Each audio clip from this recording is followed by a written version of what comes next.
In a city where power is measured in blood and silence, one man rules the underworld with an iron fist, but at home, he's just a father making pancakes for his daughter.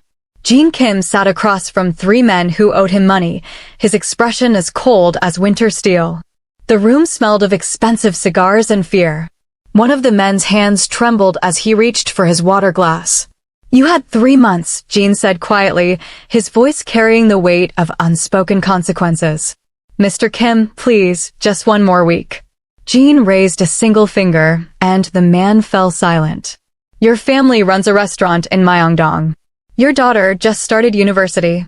Your wife volunteers at the church on Sundays." He paused, letting each word sink in like stones into deep water. "I know everything about you. Which means you should know better than to make promises you can't keep." The man's face drained of color. "I'll have it tomorrow. I swear." "Good." Jin stood, buttoning his suit jacket. "Because unlike others in my position, I prefer not to collect debts from widows." His phone buzzed. A text from his daughter. "Dad, can you pick me up early today? Please, asterisk." Jin's expression shifted instantly, the cold mask melting into concern. He typed back, "Of course, sweetheart. Everything okay? Asterisk." 3 dots appeared, then disappeared, then reappeared. Finally, "Yeah, just tired." He knew that pause. He knew what those hesitations meant. Something was wrong. "We're done here," Jin announced, already heading toward the door. His second-in-command, Tae, followed close behind. "Boss, you have the meeting with the Busan group in an hour. Reschedule it." But they flew in specifically. Jin stopped, turning to face Tae with an expression that made the younger man step back. "My daughter needs me. Everything else can wait." If you're new here, hit that subscribe button because this story is about to take you somewhere you've never been before. 20 minutes later, Jin pulled up outside Riverside International School in his Mercedes, deliberately choosing the less conspicuous sedan instead of his usual armored SUV. He watched the students streaming out, a river of navy blazers and backpacks. Then he saw her. Zuri walked with her head down, her backpack clutched tight against her chest like a shield. She was 12 years old, with her hair in 2 puffs, wearing the same uniform as everyone else, but somehow looking like she was trying to disappear into herself. When she spotted his car, relief flooded her face, followed quickly by something that looked like shame. She climbed into the passenger seat without a word. "Hey, baby girl," Jin said softly, studying her face. "Rough day." It was fine. She buckled her seatbelt, eyes fixed on her lap. "Zuri. Dad, I'm just tired. Can we go home?" He wanted to push, wanted to demand answers, but he'd learned that sometimes silence was the question that got the most honest answer. So he drove, letting the quiet settle between them like snow. At home, Jin moved through the kitchen with practiced ease, pulling out ingredients for kimchi fried rice, her favorite. Zuri sat at the counter, picking at her fingernails. "Want to tell me what's really going on?" he asked, cracking eggs into a bowl. "Nothing's going on. Zuri, I've been reading people for 20 years. You're my daughter. You think I can't tell when something's hurting you?" She looked up then, and he saw it, tears threatening to spill over. "Dad, do you ever wish things were different?" His hands stilled. "What do you mean? Like, do you ever wish you had a normal family? A wife? A daughter who was actually yours?" The words hit him like a physical blow. He set down the spatula and moved around the counter, kneeling beside her stool so they were eye level. "Look at me." He waited until her eyes met his. "You're mine. The moment I held you in that hospital, you became mine. Not by blood, but by choice. And choice is stronger than blood, Zuri. Always. But I'm not like you. I don't look like you. People can tell." "People can tell what? That I'm the luckiest man alive? Because that's the truth." She wiped her eyes with her sleeve. "Kids at school say things." His jaw tightened. "What kind of things?" "Just stupid stuff. It doesn't matter. It matters to me. Tell me." She shook her head. "I don't want to cause problems. You have enough to worry about with work and everything. Zuri, listen to me very carefully." He took her hands in his. "Nothing in my life is more important than you. Nothing. Not work, not money, not reputation. You could never be a problem to me. Do you understand? She nodded, but he could see she didn't really believe it. That night, Jin couldn't sleep. He stood in his study, looking at the framed photo on his desk. Zuri at age 3, the day the adoption was finalized, her tiny hand wrapped around his finger. He remembered how the social worker had warned him that single fathers, especially ones with his kind of reputation, rarely got approved for adoption. But he'd moved heaven and earth, called in every favor, leveraged every connection. And then there she was. 3 years old, with eyes that had already seen too much loss, looking at him like she was afraid to hope. The foster mother had explained that Zuri's birth parents died in a car accident, that she'd been in the system for 6 months, that she'd stopped talking for a while after the trauma. Jin had knelt down to her level and said, "Hi, Zuri. My name is Jin. I know you don't know me yet, but I promise you this. If you let me be your dad, I will spend every single day making sure you feel loved. You'll never have to be afraid again." She'd studied him for a long moment, then reached out and touched his face, as if checking if he was real. Then she'd whispered her first words in months, "Okay, Dad." Now, 9 years later, someone was making his daughter feel afraid again. And that was unacceptable. The next morning, Jin made his decision. "Tay, clear my schedule for tomorrow around lunch. All of it. All of it. I'm going to visit Zuri's school. Is there a problem? I'm going to find out." Jin spent that evening in the kitchen, preparing a bento box lunch for Zuri. Not just any lunch, the kind of meal that took hours. Perfectly rolled kimbap with her favorite fillings, honey-glazed chicken, fruit cut into decorative shapes, and the chocolate cookies he'd spent 3 attempts getting right. Each component was made with the kind of precision he usually reserved for business negotiations. At 6 in the morning, Zuri shuffled into the kitchen in her pajamas, drawn by the smell of something delicious. She stopped short when she saw the elaborate spread. "Dad, what is all this?" "Lunch for tomorrow. I thought I'd surprise you." Her expression flickered with something panic. "You're bringing me lunch?" "Not bringing. I'll be in the area for a meeting. Thought I'd stop by and we could eat together in the cafeteria. It'll be fun." "Dad, no," the words came out sharper than intended. She softened her tone. "I mean, you don't have to do that. You're busy. I'm never too busy for you. But what about your meeting?" He turned to face her fully. "Zuri, what aren't you telling me? Why don't you want me at your school?" "It's not that I don't want you there. It's just," she twisted her hands together. "People don't know about your work. About what you do. And I want to keep it that way. I just want to be normal, you know? Just another student. Not the Mafia boss's daughter." Jin's chest tightened. She'd never said it out loud before, never acknowledged what he did for a living. They had an unspoken agreement. He kept that world away from her, and she didn't ask questions. "I understand," he said quietly. "But Zuri, I'm also just a father. Can't I visit as that?"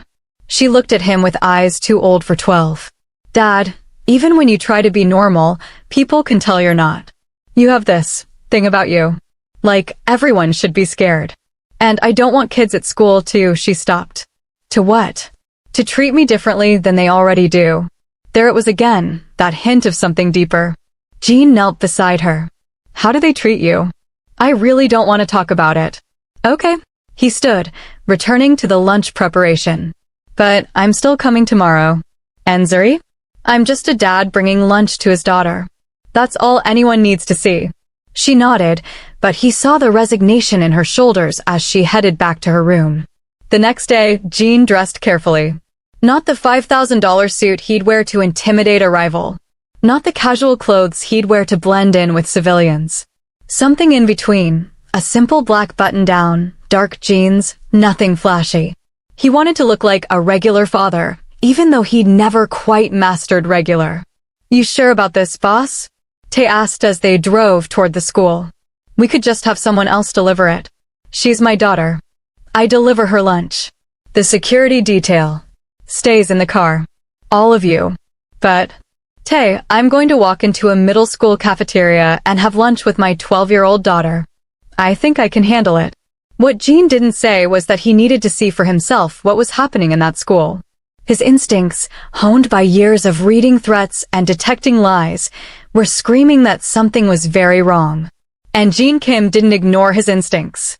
As he approached the school entrance, carrying the elaborate lunchbox, he realized this was the first time he'd ever been inside Zuri's school. He'd always sent drivers, always signed permission slips from his office, always attended parent conferences via video call because something urgent always came up. The truth he'd been avoiding hit him. He'd been protecting Zuri from his world so carefully that he'd missed what was happening in hers. The school hallway smelled like floor polish and teenage anxiety. Jin walked slowly, taking in everything: the trophy cases, the bulletin boards covered in student artwork, the classroom doors with their small windows. He could hear teachers lecturing, students laughing, the everyday sounds of a world his daughter inhabited 5 days a week, a world he barely knew. He checked his watch. Lunch period started in 5 minutes. He decided to wait outside the cafeteria to observe first before entering. Old habits died hard. What he saw in those first few minutes changed everything. Students poured into the cafeteria in clusters, like schools of fish moving together for protection. The popular kids claimed the center tables. The athletes gathered near the windows. The quiet ones scattered to the corners. And then he saw Zuri. She entered alone, her shoulders hunched, eyes scanning the room like she was looking for threats. She grabbed a tray from the stack and moved through the lunch line, and Jin noticed something that made his blood run cold. Other students shifted away from her. Not obviously, not with malice, but with the casual cruelty of exclusion. A girl stepped back when Zuri reached for the same serving spoon. A boy moved his backpack to occupy the seat beside him when Zuri glanced at his table. She ended up at a table in the far corner, sitting alone. She pulled out her phone, probably to look busy, to look like sitting alone was a choice. Jin's hands clenched around the lunchbox handle. But he forced himself to wait, to watch more. This was reconnaissance. He needed the full picture. Then 3 girls approached Zuri's table. Jin tensed. The leader, a tall girl with her hair in a sleek ponytail, stopped directly across from Zuri. "Hey, Zuri." Sitting all alone again. Zuri didn't look up from her phone. "I'm fine, Madison. You know, my mom said it's really sad when kids eat lunch alone. She says it means nobody wants to be around them." Madison's voice carried across the cafeteria, loud enough for nearby tables to hear. Several students turned to watch. "I like eating alone," Zuri said quietly. "Sure you do." Madison leaned forward, lowering her voice just enough that Jin had to strain to hear. "Is it true your real parents didn't want you?" "That's what I heard. That you were, like, thrown away." Jin started forward, but something stopped him. A teacher stood nearby, a middle-aged woman with glasses, clearly within earshot. She was watching the interaction. And doing nothing. Zuri's voice came out smaller. "That's not true. Then why did they give you up?" Madison pressed. "Normal parents don't just give away their kids. Unless something's wrong with them." "My parents died," Zuri said, and Jin could hear the tremor in her voice. "Oh, right. And then you got adopted by some random Korean guy. Do people ask if you're the maid's daughter? Because you definitely don't look related." One of Madison's friends giggled. The teacher turned away, suddenly very interested in something across the cafeteria. Zuri stood abruptly, grabbing her tray. "I need to go." "Where?" "To find your real family?" Madison called after her, and several students laughed. Zuri rushed toward the trash bins, and that's when it happened. Another boy, whether intentionally or not, Jin couldn't tell, bumped into her. Her tray tilted, and her lunch spilled down the front of her uniform. The cafeteria erupted in laughter. Zuri stood frozen, food staining her white shirt, tears streaming down her face. She looked around desperately, and Jin saw it, the moment she decided to just endure it. To not fight back. To not make a scene. She whispered something that only someone trained to read lips could catch.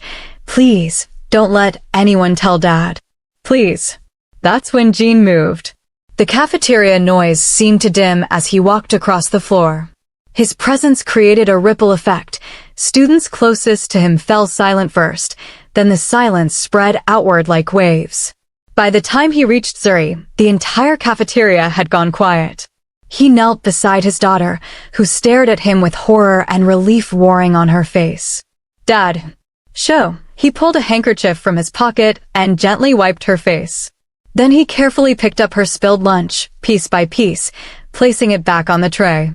His movements were calm, deliberate, but everyone in that room could feel the danger radiating from him like heat from a furnace. Madison stood nearby, her face pale. "Sir, I didn't mean." Jin held up one hand without looking at her, and she fell silent. He stood, tray in one hand, his other hand on Zuri's shoulder. "Where can we sit?" he asked his daughter softly. "Dad, we should just go." "Where can we sit?" he repeated, firmer this time. She pointed to her corner table with a shaking hand. Jin guided her there, set down the ruined tray, then opened the lunchbox he'd brought. He began laying out the food he'd prepared, each container placed with care. The cafeteria remained silent. Even the lunch staff had stopped their work to watch. Jin pulled out a chair and sat across from his daughter. "I made your favorite," he said, his voice carrying in the silence. "Kimbap with extra pickled radish. And those cookies took me 3 tries to get right." "Dad, everyone's staring," Zuri whispered. "Let them stare." He opened the container of kimbap and offered it to her. "Eat." "I'm not hungry." "Zuri, eat." She took a piece with trembling hands. Jin watched her, then turned his attention to the room. His eyes swept across the students, landing on each one who'd laughed, each one who'd watched, each one who'd done nothing. When his gaze reached the teacher who'd ignored the bullying, she physically flinched. "Before you click away, drop a comment below telling me what you think Jin should do next, because this story is about to get even more intense." Madison found her courage, or maybe her stupidity. "We were just joking around." "Zuri knows we didn't mean anything." Jin's eyes snapped to her. He didn't raise his voice. He didn't have to. "Come here." Madison hesitated, then walked over on legs that looked ready to give out. Jin gestured to the chair beside Zuri. "Sit." She sat. "What's your name?" "Madison Park." "Park." Jin's expression didn't change, but something in his eyes sharpened. "Your father is Daniel Park? Owns the construction company in Gangnam." Madison nodded, clearly confused how this random man knew her father. "I know your father," Jin said simply. "We've done business together." "Tell me, Madison, does your father teach you that it's acceptable to humiliate people who can't fight back?" "I wasn't. We were just." "You were just what?" "Asking her about her dead parents? Commenting on her skin color? Making sure she knows she doesn't belong." Madison's face crumbled. "I'm sorry. I didn't think." "No, you didn't think. Because thinking would have required you to imagine how your words feel when they land. Thinking would have required empathy." He turned back to Zuri. "Baby, look at me." Zuri raised her tear-stained face. "I need you to hear this, and I need everyone in this room to hear this." Jin's voice remained quiet, but it carried to every corner. "You were not chosen because you were unwanted. You were chosen because you are priceless. I didn't adopt you out of pity or charity. I adopted you because the moment I met you, I knew you were supposed to be my daughter. Not by accident. Not by convenience. By destiny." Zuri's tears fell faster now, but different tears. Relief tears. Release tears. Jin stood, his height seeming to fill the space. He looked at Madison. "You will apologize to my daughter. A real apology, not the kind you give to make adults happy. You will think about what you did and why it was wrong, and you will mean it." Madison nodded frantically. "Zuri, I'm so sorry. Really. I was being horrible. It won't happen again. It better not." Jin's gaze swept the cafeteria again. "That goes for all of you. You see someone eating alone, you invite them over. You hear someone being cruel, you speak up. You watch someone suffering, you help. That's not just basic decency. That's being human." He turned to the teacher who'd stood by doing nothing. "And you? What's your name?" The teacher approached nervously. "Mrs. Chin. I'm Zuri's homeroom teacher." "Mrs. Chin, you watched that entire interaction and did nothing. Why?" I didn't realize it was serious. I thought they were just talking." "You thought wrong. When a child is being tormented, you act. Period. I'll be speaking with your principal about proper protocols for handling bullying." He pulled out his phone. What's the principal's name? Dr. Hammond, but sir, you can't just. I can. And I will. Jean looked at Zuri. Baby, pack up the lunch. We're eating in the principal's office. As they walked toward the cafeteria exit, the silence broke into whispers. Jean heard fragments. Who is that guy? He's scary. Did you see Mrs. Chen's face? I feel bad for Zuri. Imagine having a dad like that. Jean stopped walking, turned around. The whispers died instantly. You feel bad for her? Let me tell you what you should feel bad about. You should feel bad that it took her father showing up for any of you to think twice about how you treat her. You should feel bad that a child has been suffering in silence because she was afraid to ask for help. You should feel bad that you created an environment where cruelty is normal and kindness is rare. He paused, letting that sink in. My daughter is brave. She's smart. She's kind. And she deserves better than this. He put his arm around Zuri's shoulders. Let's go, sweetheart. In Dr. Hammond's office, Jean sat calmly while the principal tried to manage the situation. Dr. Hammond was a nervous man in his 50s, the kind who'd probably spent his career avoiding confrontation. Mr. Kim, I assure you we have a zero-tolerance policy for bullying. Then why has my daughter been bullied for months? Dr. Hammond blinked. I wasn't aware. That's the problem. Jean leaned forward. You weren't aware.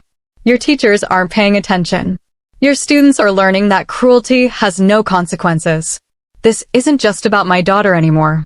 This is about every child in this school who suffers in silence because the adults who are supposed to protect them are too busy or too blind to notice. Mr. Kim, I understand you're upset, but I'm not upset. I'm disappointed. There's a difference. Jean pulled out his phone.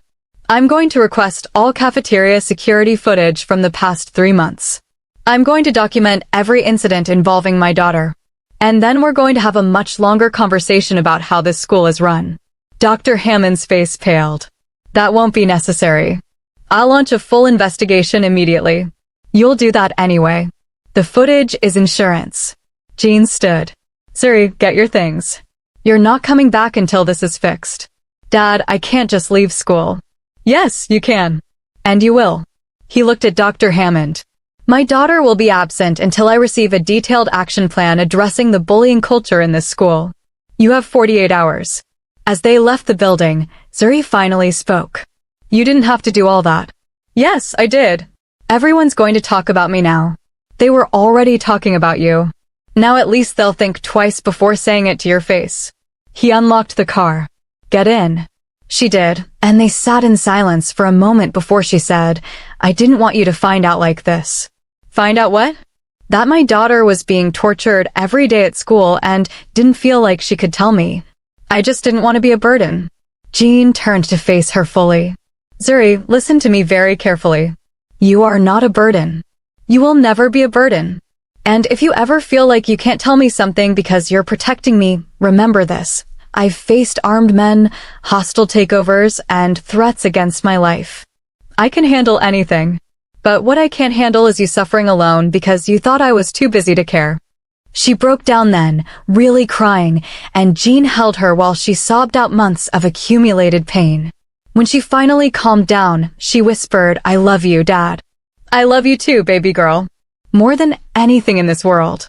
If this story touched you, hit that like button and subscribe because we're bringing you more stories about family, courage, and standing up for what's right.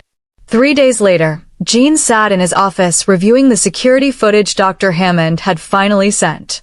What he saw made his blood boil. The bullying wasn't random or occasional. It was systematic, targeted, and ignored by staff. But something else caught his attention. In several clips, Madison Park was on her phone right before each incident, like she was receiving instructions. Jean made a call. Tay, I need you to look into someone. Madison Park's family. Everything. Business connections, debts, rivalries. I want to know if there's a reason this girl targeted my daughter. The answer came back within hours. Daniel Park owed money to the Busan Group, one of Jin's rival organizations. The same group that had been trying to provoke Jean into a territory war for months. The bullying wasn't just cruel kids being cruel. It was a calculated attack designed to draw Jin out, to make him emotional, to make him reckless. They'd used children as weapons, and Zuri had been collateral damage. Jin made another call, this time to someone he hadn't spoken to in years. "It's Kim. I need a meeting with your boss. Tonight. Tell him it's about our children." The meeting took place in a neutral location, an expensive restaurant closed to the public for the evening. Across from Jin sat Lee Miho, head of the Busan group, a man who'd been Jin's rival for over a decade. "This is unexpected," Lee said, pouring soju. "You don't usually ask to meet face to face. This isn't business. This is personal." Jin slid his phone across the table, showing the footage. "Your people used my daughter to get to me. They used your associate's daughter too. Children became pawns in our war, and that's unacceptable." Lee watched the footage, his expression darkening. "I didn't authorize this." "I know. Because you're smart enough to know that targeting children is a line that, once crossed, leads to mutually assured destruction." Jin leaned forward. "But someone in your organization thought they were clever. They thought hurting my daughter would make me reckless, would give you an opening. Instead, it's going to end this entire conflict." "How?" "Because we're both fathers. Your son is 14, goes to Yongsan International. Your daughter is 10, takes piano lessons on Tuesdays. I know this because I know everything about my rivals. But I've never touched them, and I never would. Because they're children." Lee's jaw tightened. "Are you threatening my family?" "No. I'm reminding you that we both have lines we don't cross.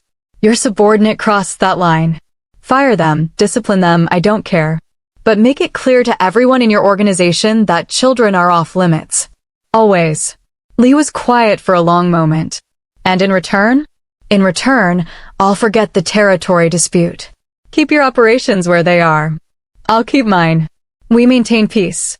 You give up that much over this?" Jin's voice was ice. "My daughter is worth more than every territory, every deal, every dollar I've ever made. She's worth my entire empire. So yes, I'll give up that much. And if anyone ever targets her again, I won't ask for meetings. I'll remind everyone why they fear my name." Lee nodded slowly. "I'll handle it. And Kim? I'm sorry. Truly. No child should suffer because of what we do. Then we understand each other." They shook hands, and just like that, a war that could have destroyed both their organizations ended in a quiet restaurant over soju and shared understanding that some things mattered more than power. A week later, Zuri returned to school. The changes were immediate and visible. New anti-bullying posters in every hallway, mandatory assemblies about respect and inclusion, teachers actually monitoring the cafeteria. Mrs. Chin had been transferred to another school. Madison Park had apologized again, this time in front of the entire student body, explaining that she'd been pressured by her father's business associates and that it was still wrong, that she should have refused. At lunch, Zuri sat at her usual corner table. But this time, 3 students approached and asked if they could join her. Then 5 more. By the end of the week, her corner table had become the gathering spot for a diverse group of kids who'd all felt like outsiders before. Jin kept his promise to visit more. Not every day, but regularly enough that students got used to seeing him. The scary aura never quite disappeared, but it was softened by the sight of him bringing his daughter lunch, helping her with homework in the library, attending her school presentations. One afternoon, as they walked to the car together, Zuri said, "Dad, can I ask you something?" "Always. Why didn't you hurt those people? The ones who made Madison bully me? You could have. I know you could have." Jin stopped walking and knelt so they were eye level, something he'd done since she was 3. Because the best way to protect you isn't with fear or violence. It's by making sure you grow up in a world where kindness matters more than power. Where being different is celebrated, not punished. I can't build that world with threats. I can only build it by showing people there's a better way. But you're still scary. He smiled. A little fear keeps people honest. But love makes them better. And you, Zuri, you make me want to be better every single day. She hugged him tight. I'm glad you're my dad. I'm glad you're my daughter. The gladest I've ever been about anything. As they drove home, Zuri pulled out her phone and started recording. Dad, can I tell you something from my video diary? Of course. I used to think being adopted meant I wasn't wanted, that I was someone's mistake or burden. But I realize now that I wasn't rejected. I was chosen. Not randomly, but specifically. You could have adopted any child, but you chose me. And that makes me luckier than most people with biological families, because I know without any doubt that my dad wants me here. Jin's eyes stung, but he kept them on the road. You're wise beyond your years, baby girl. I learned from the best.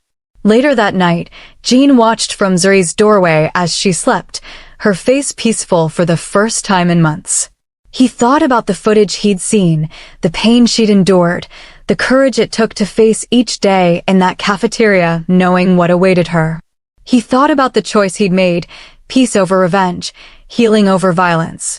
In his world, that choice would probably be seen as weakness. But looking at his daughter sleeping soundly, knowing she'd return to school without fear tomorrow, he'd never felt stronger. The most dangerous man in the city hadn't shocked them with violence or threats or the weight of his reputation. He'd shocked them with something far more powerful, a father's unconditional love and the unwavering belief that his daughter deserved a world worthy of her light. And that, Jin knew, was the most dangerous weapon of all, because it couldn't be stopped, bought, or intimidated. It could only grow stronger. Before you go, share this story with someone who needs to hear it. Subscribe for more stories that remind us what really matters. And remember, being chosen is always more powerful than just belonging.